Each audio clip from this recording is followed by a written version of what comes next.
Boa tarde. Vamos então começar a aula número 6, teórico-prática de ASD, que é dedicada aos gráficos e às imagens. Essa aula foi dada ontem, esta gravação não corresponde exatamente à aula, porque tinha alguns defeitos e por isso estou a regravá-la. Bom, começamos com a ficha que se pretende resolver.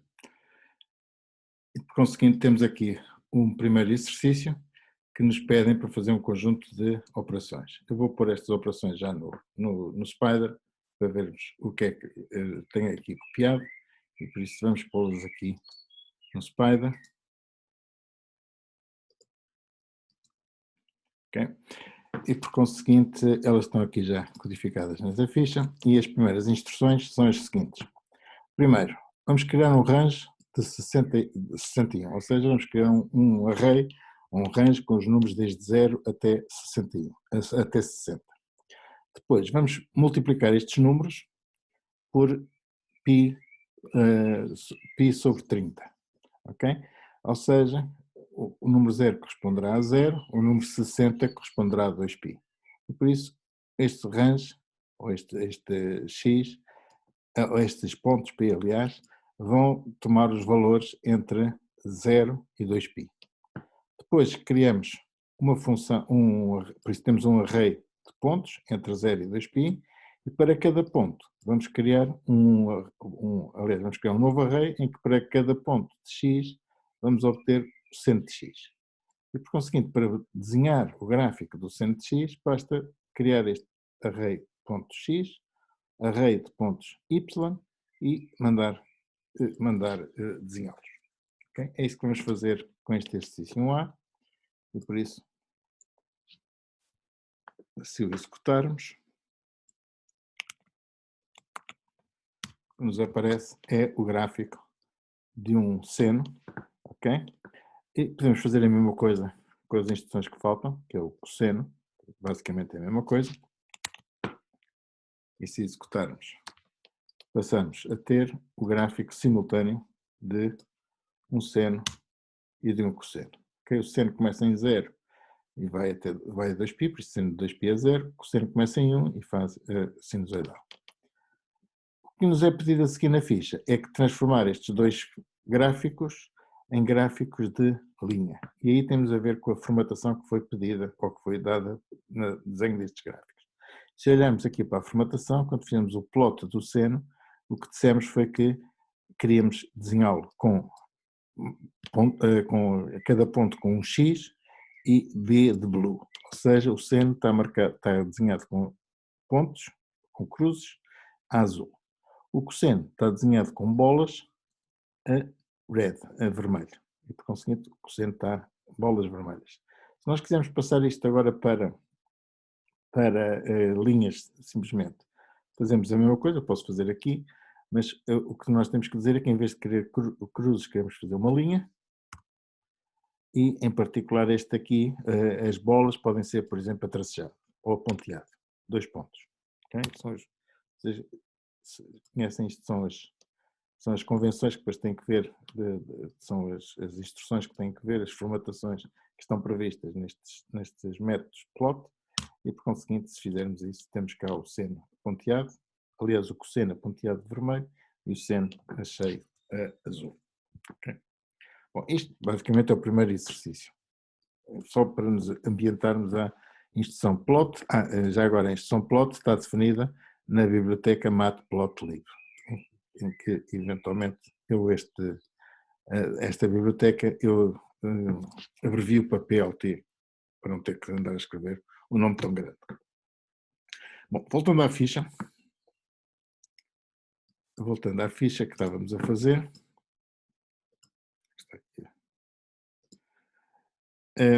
vamos passar para o segundo exercício. E no segundo exercício, que está aqui, o segundo exercício o que se pretende agora é fazer não um gráfico, mas sim uma imagem. Okay? Como é que se faz uma imagem? Bom, tipicamente com este tipo de instruções, vamos aqui analisá-las. A mesma coisa, temos que, neste caso, importar uma função chamada list color map, Mas em primeira instância, a única coisa que fazemos é escrever esta instrução plt imshow, image show. Pomos aqui um array de 2x2. Bom, um array de 2x2, este método imshow, por isso mostrar imagens, o que faz é o correspondente ao plot, mas agora com imagens. O que faz é desenhar uma imagem numa quadrícula de 2 linhas por 2. Os pixels são megapixels, não há só 4 pixels, okay, divididos em 2 linhas e 2 colunas, e cada um é desenhado com uma determinada cor. Okay? Este 1 e 2 correspondem a códigos de cores. Vamos começar então a ver as alterações, mas vamos vê-las aqui no Spider.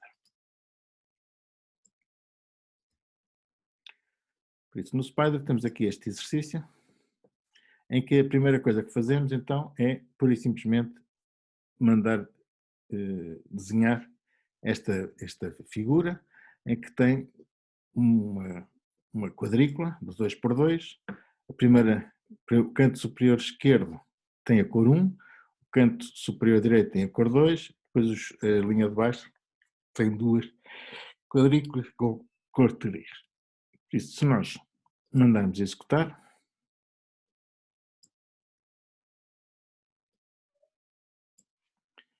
o que obtemos é uma quadrícula de 2x2, em que isto corresponderá, esta cor corresponderá à cor 1, esta à cor 2 e esta à cor 3. Bom, a pergunta que se coloca é porque estas cores não outras? Bom, porque estas são as cores que estão definidas por default no imshow. Nós podemos controlá-las, ok? Por isso, como é que nós controlamos essas cores? Primeiro, definimos um conjunto, um dicionário. Okay? Como é que nós definimos um dicionário? Criamos um array de cores em que cada cor é ela própria uma lista, por isso é uma lista de cores em que cada cor é própria uma lista de 3 números. A percentagem de vermelho que queremos, que é o primeiro, a percentagem de verde que queremos e a percentagem de azul, RGB. Conseguindo, neste dicionário de cores que estamos aqui a criar, a primeira cor corresponde a ter tudo em vermelho, não ter nem azul nem verde, por isso a primeira cor é o vermelho. A segunda cor não tem vermelho, tem tudo verde, por isso a segunda cor é verde. A terceira cor é tudo azul, por isso é azul. A quarta cor tem as cores todas primárias, por conseguinte corresponderá ao branco. Bom, definidas estas cores, nós agora vamos criar o tal dicionário com esta operação, ou com esta instrução listed color map, que está definida, mais uma vez, na linguagem, na biblioteca de Matplotlib. Okay? Importamos esta função, e esta função o que faz é criar o tal dicionário. Isto, portanto, permite fazer o quê? Permite que quando se fizer o imshow, por isso a imagem, nós possamos utilizar como segundo argumento, agora que não usávamos aqui, como segundo argumento nós podemos dizer qual é o mapa de cores que queremos utilizar, e neste caso utilizar é o myCmap, por isso CMap igual a myCmap, e por conseguinte o que nós temos são duas cores neste caso, é uma cor, a primeira cor que é a cor 1, as cores começam em 1, aliás, aqui nos arrays, por isso a cor 1 vai ser esta, a cor 4 vai ser esta, ou seja, a primeira lista de cima vai ser nesta cor, que é a vermelha, a segunda vai ser na segunda cor. Okay? E por isso, vamos fazer vamos desenhar esta figura, por isso agora neste caso já não preciso de desenhar este quadrado, vou desenhar só o segundo, e o que vai aparecer é exatamente um quadrado em que as duas linhas de cima, a linha de cima tem dois quadrados com a cor 1, que é o vermelho, e a lista de baixo, dois quadrados com a cor 4, que é o branco. Podemos fazer outras possibilidades. Podemos ter outras possibilidades, por exemplo, de desenhar neste momento as cores com estas cores, 0, 0, 0, 1.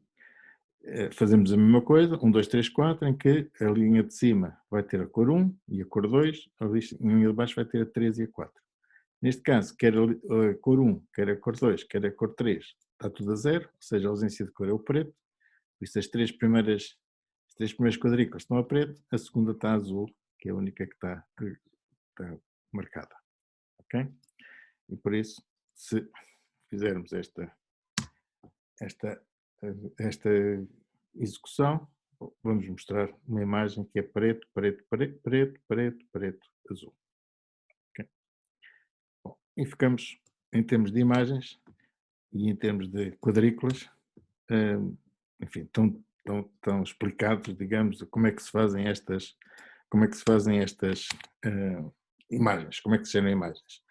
Primeiro passo, definir uma paleta de cores, que são aquelas que nós quisermos. Segundo passo, definir o formato da imagem, ou seja, uma grelha que nós vamos preencher, uma espécie de pixels, ou grandes pixels, que vamos preencher com a cor que definirmos. Fazemos uma associação das cores com o dicionário, com o ICMap, com o Listed Color Map, e depois simplesmente mandamos escrever por isso, cada ponto da quadrícula terá uma das cores determinadas, em que as cores começam por 1, 2, 3, 4, e depois mandamos simplesmente fazer o show. Um exemplo mais complicado é o que está pedido na figura, no próximo exercício, em que o que é pedido é para criar uma matriz com duas linhas idênticas, esta é igual são duas linhas, 8 colunas, 1, 2, 3, 4, 5, 6, 7, 8, pintando as colunas com a sequência de preto, vermelho, verde, azul, amarelo, ciano, que é esta espécie de roxo, magenta, azul, turquesa e branco. As 8 cores que vamos aqui desenhar. Por isso, como é que isto se pode fazer? Bom, vamos voltar aqui a escrever o dicionário. Vamos ver então como é que nós vamos fazer. Bom, nós queremos 8 cores, por isso a primeira coisa que temos que fazer é definir uma paleta de cores, com 8 cores. A primeira cor é o tudo de zeros, conseguinte é o preto, a segunda cor é o vermelho, a terceira cor o verde, a quarta cor o azul, o amarelo é uma combinação de verde e azul, o ciano é uma combinação desculpa, o amarelo é a combinação de verde e vermelho, o ciano é uma combinação de vermelho e azul, o magenta, o azul turquesa é o verde e azul, e o branco é tudo. É a combinação de todas as cores. Bom, uma vez definida esta paleta de cores, nós vamos criar um dicionário de cores com o Listed Color Map. E agora o que temos que fazer é criar um array, uma lista, aliás, uma matriz com duas linhas e 8 colunas. Okay? E é isso que fazemos. Cada coluna tem a sua cor. Por isso vamos criar uma linha 1 que tem as cores todas, de 1 até 8, e a linha 2 é criada de forma que é um conjunto de pontos C, tal que cada C que aparece na linha é replicado na linha 2. Podia ser feito simplesmente dizer linha 2 igual a esta.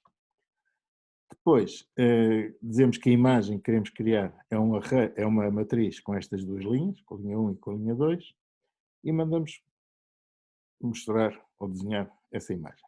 Okay? Neste momento, vamos desenhar esta imagem, não vamos pôr aqui mais nada, e mandamos correr esta imagem com o exercício 2B e obtemos a tal lista, ou a tal array listado com as várias cores que eram solicitadas. Já agora, em qualquer altura do campeonato, já podíamos ter feito isso com os gráficos, eu posso gravar a ficha, posso gravar, digamos, esta imagem, para que apareça não só no ecrã, mas que fique gravado num ficheiro que eu utilizo posteriormente. Como é que faço isso? Com a instrução Save Figure.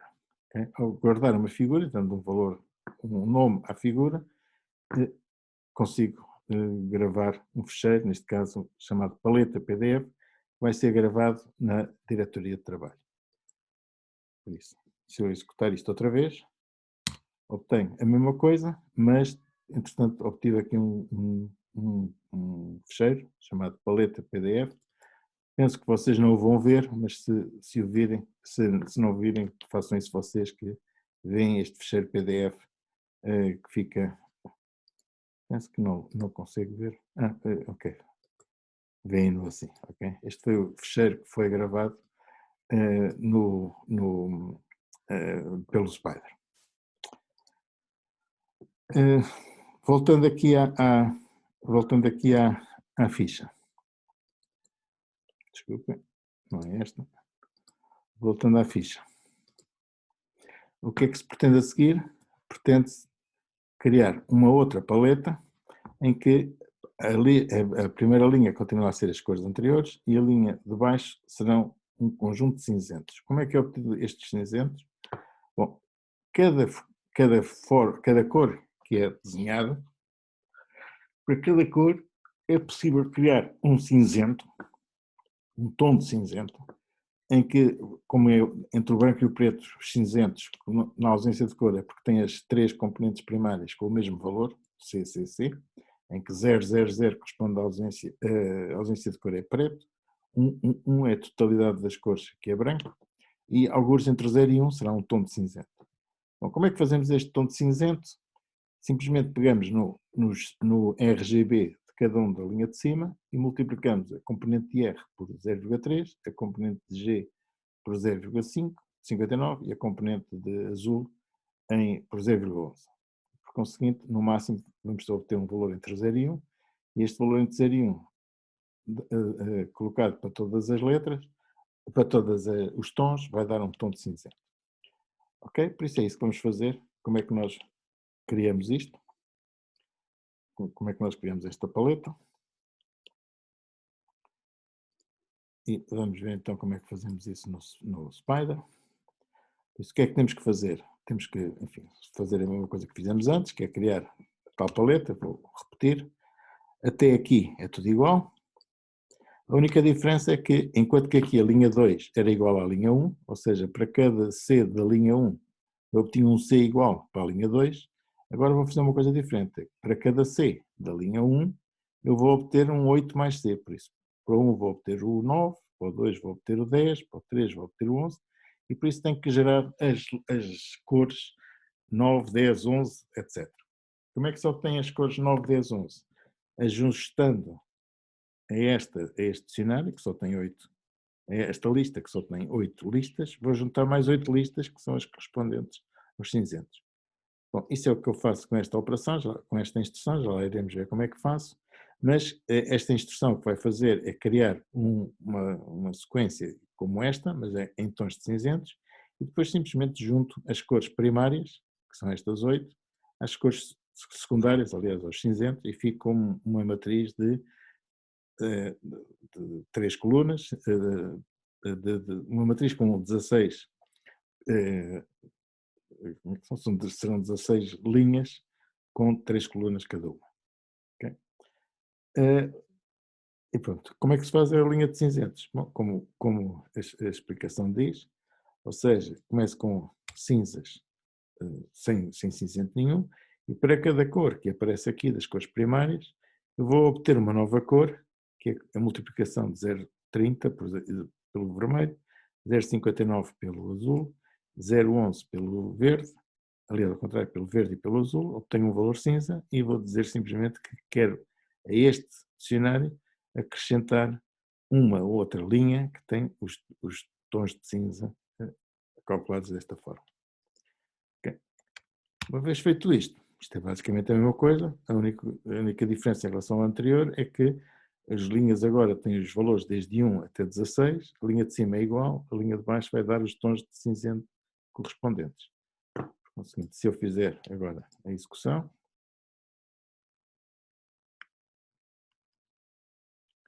será o 2C, o que eu obtenho é a tal paleta, ok? Que na primeira linha são as cores propriamente ditas e na segunda linha são os cinzentos correspondentes às cores. Mais uma vez também guardei esta figura, paleta mais cinzas, que é a figura que corre aqui. Eu posso apagá-la e executar isto outra vez para ver que ela aparece. Ok? Volta a aparecer. Apareceu ou não apareceu? Não era esta, era a 2C. Ok? E agora apareceu a paleta com os cinzas, que é exatamente esta figura, como vocês depois podem verificar. Bom, uma vez feitas estas imagens, vamos fazer aqui mais um outro exercício, próximo exercício, em que temos aqui a ficha. E o que se pretende agora é voltar àquele exercício que fizemos em tempos, para calcular a magnitude de um sismo na escala de Richter. Se bem se lembram, a magnitude de sismo na escala de Richter era feita através desta fórmula, em que num sismógrafo conseguíamos ver a amplitude, medir a amplitude que é registada no sismógrafo, é calculada a distância do epicentro por aquela diferença entre as ondas longas e as ondas verticais e as ondas horizontais, ou primárias e secundárias, mas agora para o caso não nos interessa, vamos admitir que a distância está calculada, e agora para cada distância, nós, assumindo que o A é um valor fixo, para cada distância vamos ter uma magnitude. A distância, inicialmente vamos usar a instrução plot, e esta instrução plot, por isso para fazer um gráfico, e vamos fixar a amplitude a 8 milímetros, e por conseguinte vamos ver qual é, assumindo que nós temos um gráfico de uma amplitude, no sismógrafo é restada uma amplitude de 8 milímetros, consoante a distância que for o epicentro, consoante, assim nós classificaremos a magnitude do sismo. Uma vez feito isto com 8 milímetros, vamos fazer depois também com 16 e com 32. Basicamente são estes gráficos que nós temos que fazer. Eu vou então passar agora para o Spider para explicarmos isto. Ok? Por isso, este é o exercício. Vamos definir então o A como sendo 8.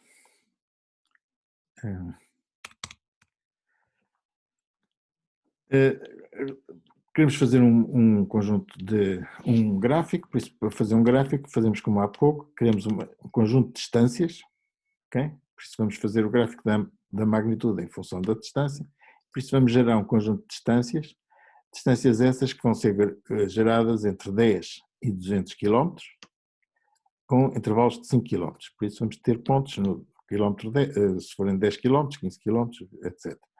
Isto em princípio são 20 pontos, é o suficiente para dar uma noção de continuidade a uma curva que na realidade vai ser feita através de um conjunto de segmentos de reta. Mas como são muitos pontos, ela fica a parecer de alguma forma uma curva contínua, sem descontinuidades. Depois definimos para cada distância, calculamos a sua magnitude, e por conseguinte temos uma forma que permite fazer a magnitude, em que damos um conjunto de distâncias e o que esta fórmula faz é, para cada distância, calcula um valor da magnitude que é dado pelo logaritmo de 10 mais 1,6 logaritmo da distância menos 0,15. Uma vez feito isto, e vamos fazer só esta primeira parte, depois já lá iremos ao resto. Resta-nos, uma vez definido o eixo do x, uma vez definido que o x são as distâncias e que o y são as magnitudes, nós podemos gerar um gráfico, como fizemos há pouco, em que pomos as distâncias no eixo do x, as magnitudes no eixo dos y e mandamos gravar, mandamos desenhar. E por isso, se eu fizer este exercício 3A,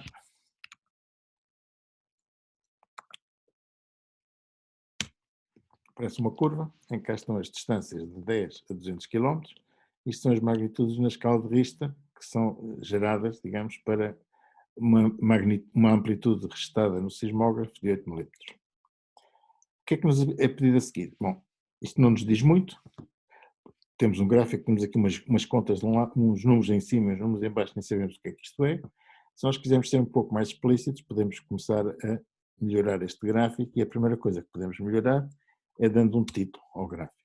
Ou seja, o que é este gráfico? É uma magnitude sísmica. Como é que fazemos isso? Usamos na biblioteca plot a função title e damos informamos com uma string e essa string vai ser o título desta figura. A figura é igual, mas já tem aqui o título da figura.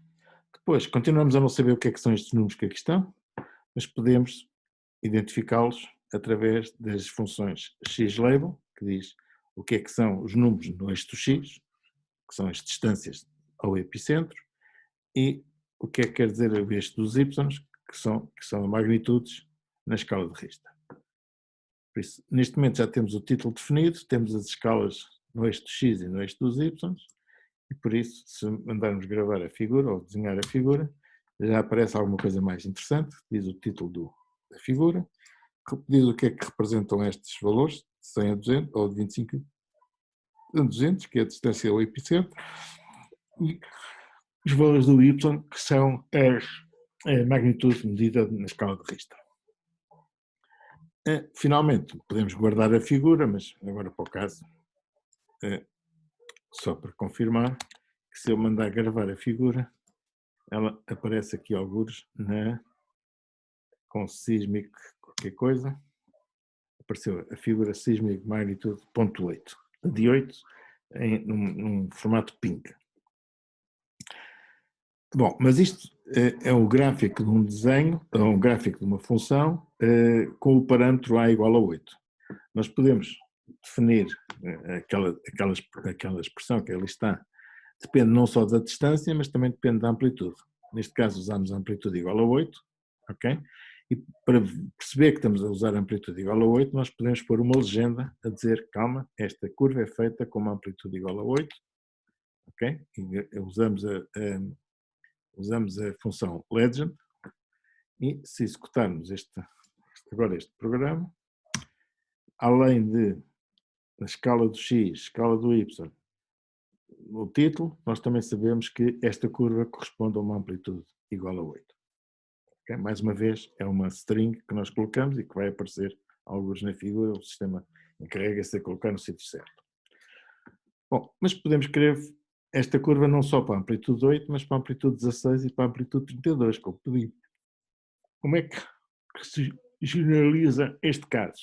Bom, não é muito difícil, não é muito diferente.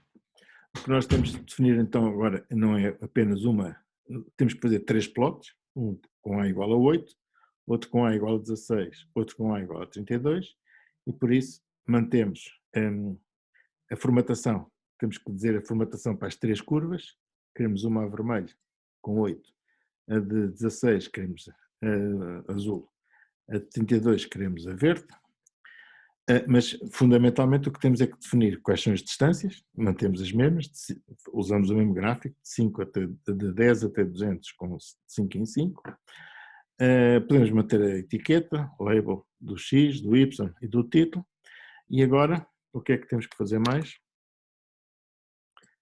Temos que temos que fazer 3 plots, e por isso para cada I, de 0 até ao comprimento disto, por isso para I igual a 0, para I igual a 1 e para I igual a 2, o que temos que fazer é calcular a magnitude para cada valor do A, ok? E por isso a magnitude para cada valor do A depende do A ser 8, 16 ou 32, e fazemos o plot, ok? Neste plot, a formatação que nós queremos, ou seja, a string que nós queremos aqui colocar, é a string que nós definimos aqui. E por isso, a primeira curva vai ser feita a vermelho, a segunda vai ser azul, a terceira vai ser a verde. Pronto, basicamente é isso. Se mandarmos executar, é o 3BC, o que nós obtemos são as tais 3 curvas, a primeira mais pequena com amplitude 8, com valor de vermelho, a segunda azul e a terceira a verde. Como não sabemos qual delas é que são, mantemos uma legenda em que, da mesma maneira que temos o formato dependente da função que estamos a usar, a legenda também vai dizer que o primeiro plot que fizermos, restamos com A igual a 8 mm, o segundo plot que fizermos, restamos com A igual a 16, e o terceiro com A igual a 32. E por conseguinte, se fizermos desta forma, o que nós obtemos é o mesmo gráfico, mas agora com a legenda a dizer que o A correspondente à primeira curva é vermelho e corresponde a 8 milímetros. E por aí adiante. Bom, espero que isto seja claro. Podem olhar para isto. Pensem um bocado para fazermos isso depois nas aulas práticas. Vamos passar então para o último exercício. Passar para o último exercício da ficha, que corresponde se vocês se lembram, ao problema de concentrações, de fazer medições de concentrações para perceber qual é a concentração de chumbo no solo. O terreno que está contaminado e queremos saber a contaminação do chumbo. Se lembram, temos aqui uma matriz, que depois eu vou mostrar, que é a matriz que já usamos na ficha 4, em que tem um conjunto de medições. Cada medição tem, na primeira linha, por isso a matriz é uma matriz de 3 linhas com 1000 colunas, por isso com 100 colunas, há 100 medições, e cada medição, por isso cada coluna corresponde à primeira linha ao ponto onde é feita a amostragem, um número de 1 a 20, a segunda linha corresponde à profundidade da amostra, em centímetros, e a terceira linha, a concentração de chumbo que foi medida. Por isso há 100 amostras, por isso há uma matriz de 3 linhas por 100 colunas, cada coluna corresponde a uma amostra, cada linha corresponde ou à concentração, ou à profundidade, ou ao ponto de amostragem. E por isso o que se pretende é desenhar um gráfico que para cada ponto da amostragem representa as concentrações de chumbo nas amostras existentes, ou seja, a diferentes profundidades, ou seja, no ponto 1 eu devo querer ver todas as medições que foram feitas no ponto 1, todas as concentrações que foram obtidas. No ponto 2 a mesma coisa, no ponto 3 até o ponto 20. Okay? Como é que isto pode ser feito então? E queremos fazer isto, um gráfico, enfim, por pontos. Quero mostrar os vários pontos que são obtidos.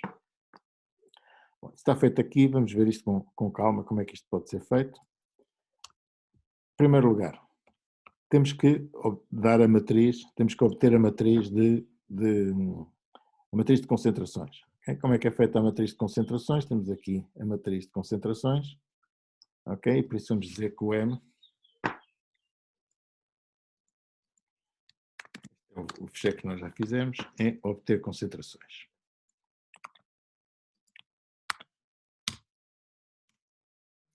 Por isso o M 0, 0, só para confirmar que está lá, o M 00 é o 2, que é este primeiro, e o M na linha 2, na coluna 99, que é a última, deve ser 18, que é este último. Por isso, à partida, então, esta matriz M é a matriz que eu li, eu não vou precisar mais dela. Tenho aqui na matriz M, e agora o que eu vou fazer é para esta matriz, posso mantê-la só para ver o que é que ela tem, eventualmente, se for o caso disso. Para esta matriz, o que é que vamos fazer? Aqui. Por isso, vamos criar uma linha, queremos fazer um gráfico XY, e por isso, neste caso, nós queremos saber as concentrações que foram obtidas em cada ponto. Por isso, no eixo X, vou usar a matriz, a linha 0 da matriz, por isso terei 100 pontos, com valores entre 1 e 20, e na linha 2, no eixo dos Y, vou considerar a última linha, que é a linha das concentrações. E mando desenhar. Agora vamos fazer tudo o que nos interessa apenas, que é desenhar o gráfico propriamente dito. Depois embelezamos o gráfico à medida que podemos progressivamente. Isso, a única coisa que fazemos neste momento é dizer que o X são os vários pontos de medição e o Y são as concentrações que foram medidas, e faço a medição do X contra o Y, e o formato que eu faço é dizer que cada ponto vai ser desenhado com uma bola e a cor que eu vou usar é o vermelho. E por isso, se eu executar esta instrução,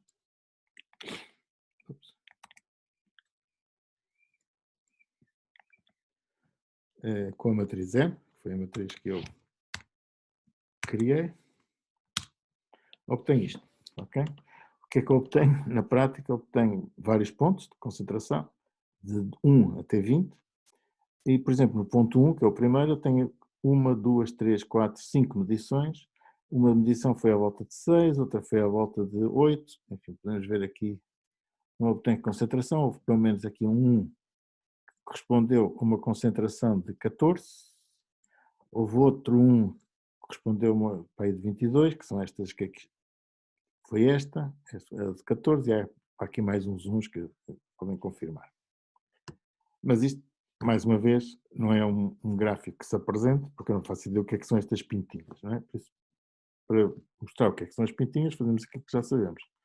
Dizemos qual é o título, dizemos o que é que representou este X, o que é que representou este Y, com title, X label, Y label, e a coisa melhora um pouco, no sentido que já nos diz o que é que são os pontos de amostragem, o que é o este Y, que são as medições em partes por milhão, e o que é que este gráfico representa. No entanto, estes números que aqui estão são um pouco estranhos. Os pontos de amostragem são pontos inteiros. É o ponto 1, ponto 2, ponto 3, não faz sentido sequer andarmos a pensar no ponto 2, ponto 5.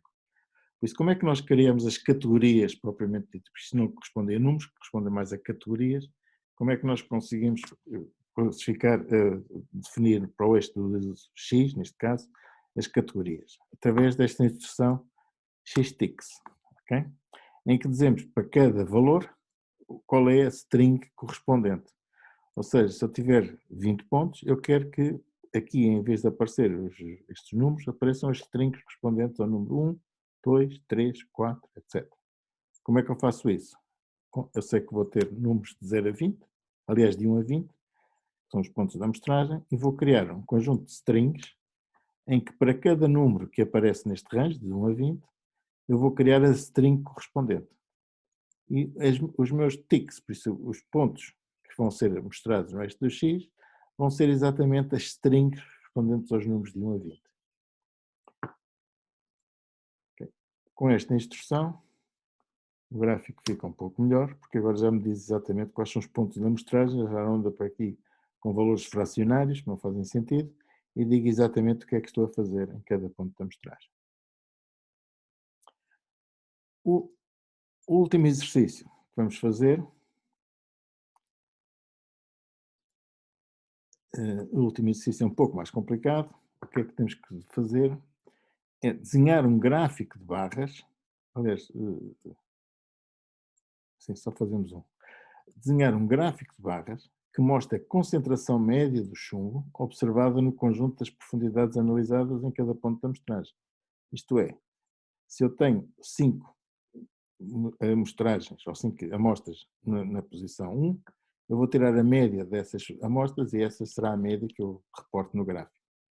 O gráfico é um gráfico de barras, quer dizer que para cada categoria tem uma barra com o tamanho proporcional à média das observações que foram feitas. Ou seja, vou obter uma coisa parecida com esta, simplesmente na categoria 1 vou ter a média destas 5 observações, na categoria 2 vou ter a média destas não sei quantas observações e por aí adiante. Como é que isto é feito? Com um plot também, mas que em vez de ser um plot de figuras de funções, vai ser feito com um plot, vou aqui mostrar, por isso vai ser feito com um plot de barras. Okay? O que é que são estas barras?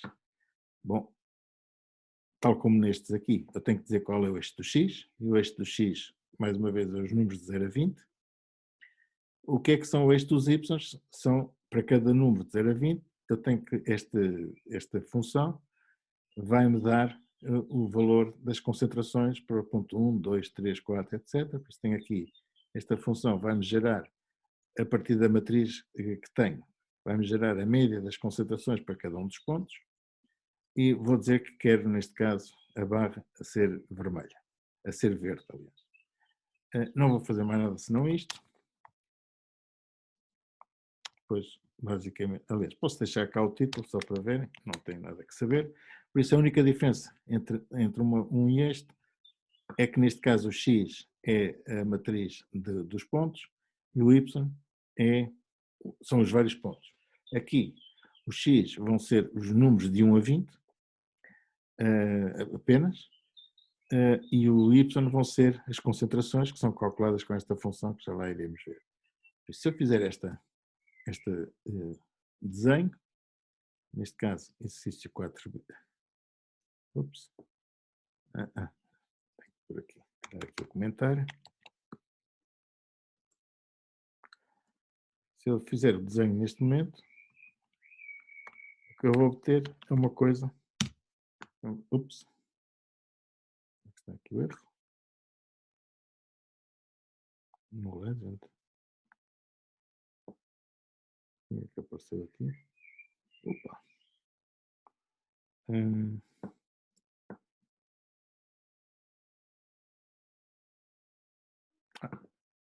Não tenho as concentrações, manteve aqui a função tem que ser definida, não estava a ser definida.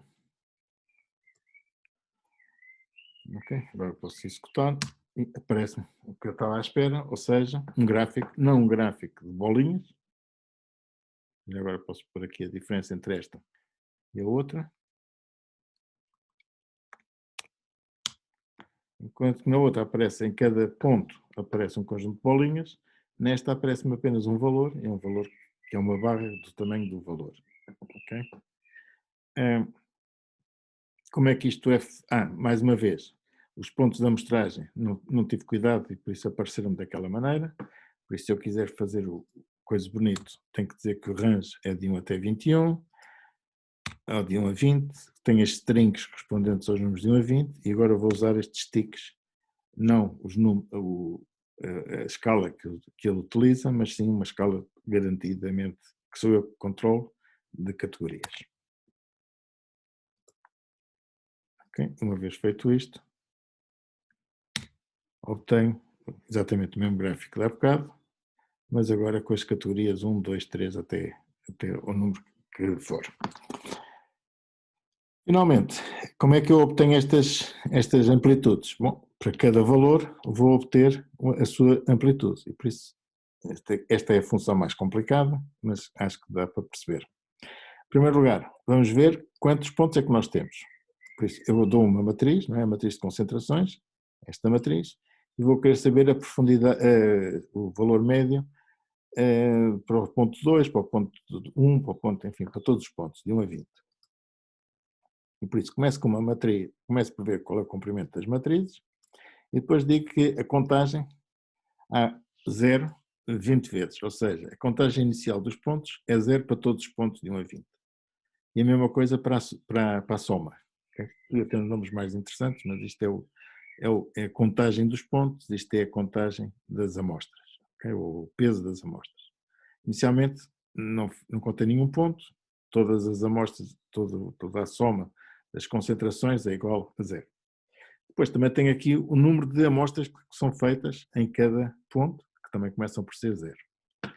E agora o que tenho que fazer aqui é este ciclo, que é a parte mais interessante, que diz o seguinte: para todos os valores I, de 0 até 99, por isso para todas as colunas, eu vou ver o que é que aparece, na primeira coluna, na primeira linha. Se na linha aparece 2, o correspondente valor da profundidade vai ter que ser colocado na posição 2. Ou, na realidade, quando aparece na linha 1, vai ser colocado na posição 0, porque as matrizes, as listas são contadas a partir de 0 e não a partir de 1. Mas com essa ressalva, o que eu tenho que dizer assim, se eu consigo na linha I, na linha 0, na coluna I, tenho um número qualquer, por exemplo, 3, então quer dizer que a contagem na coluna 3 menos 1, 2, por causa daquela diferença de gráficos, deve aumentar por 1, ou seja, fiz mais uma contagem. Por outro lado, em termos de contaminações, eu verifico que a contaminação total que eu verifiquei nesse ponto é somado pelo valor da linha 2, que são a linha das concentrações.